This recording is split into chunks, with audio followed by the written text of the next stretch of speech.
Crime branch की chargesheet में सामने आया शिल्पा शेट्टी का बयान। शिल्पा ने कहा कि उन्हें राज कुंद्रा के काम और ओटीटी एप्स के बारे में कुछ भी नहीं पता।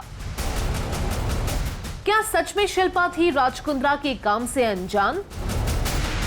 राज कुंद्रा जुलाई महीने में अरेस्ट होने के बाद से ही जुडिशियल कस्टडी में है।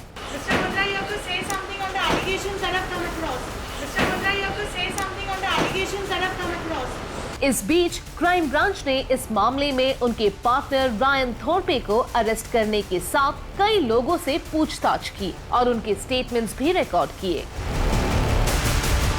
तकरीबन 43 गवाहों के नाम के साथ क्राइम ब्रांच ने रिसेंटली 1500 पेज की चार्जशीट मैजिस्ट्रेट कोर्ट में फाइल की और इसी रिपोर्ट में शिल्पा शेट्टी का दिया हुआ स्टेटमेंट भी सामने आया है। रिपोर्टेडली अपने स्टेटमेंट में शिल्पा ने कहा है कि वो अपने काम में काफी बिजी थी और उन्हें नहीं मालूम था कि राज कुंद्रा क्या कर रहे थे। शिल्पा ने ये भी बताया कि साल 2015 में राज ने वियान इंडस्ट्रीज लिमिटेड की शुरुआत की थी, जिसमें शिल्पा एज अ डायरेक्टर शामिल थी और पिछले साल यानी 2020 में उन्होंने पर्सनल रीजंस की वजह से अपनी पोस्ट से रिजाइन कर दिया। लेकिन इस दौरान उन्हें इस बात का बिल्कुल अंदाजा नहीं था। हॉटशॉट जैसे ऐप वियान इंडस्ट्रीज के जरिए बनाए गए थे और इन्हीं ऐप से ऑब्सीन फिल्म्स को स्ट्रीम किया जाता था।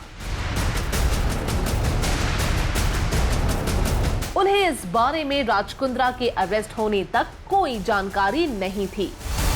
शिल्पा ने आगे ये भी बताया कि वो कभी भी राज के काम में इंटरफेयर नहीं करती थी, लेकिन एक बार पूछने पर राज ने सिर्फ उन्हें इतना बताया था कि ओटीटी प्लेटफॉर्म अच्छा चल रहा है और उससे काफी फायदा भी हो रहा है। खबरों की माने तो शिल्पा अपने दोनों बच्चों वियान और समीक्षा के साथ राज से अलग होने का मन बना चुकी है और राज कुंद्रा के पैसों को हाथ तक नहीं लगाना चाहती और अब उन्होंने बॉलीवुड और टेलीविजन में नई प्रोजेक्ट्स की तलाश भी शुरू कर दी और रिपोर्टेडली बहुत जल्द एक ओटीटी प्लेटफॉर्म पर डेब्यू करते हुए भी नजर आएंगी।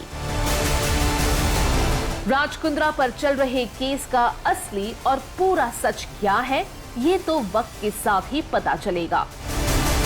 लेकिन हर रोज कोई नई बात सामने आ रही है और हमारी कोशिश यही रहेगी कि ऐसे कोई भी अपडेट्स या कहानी आपसे मिस ना हो जाए। Stay tuned.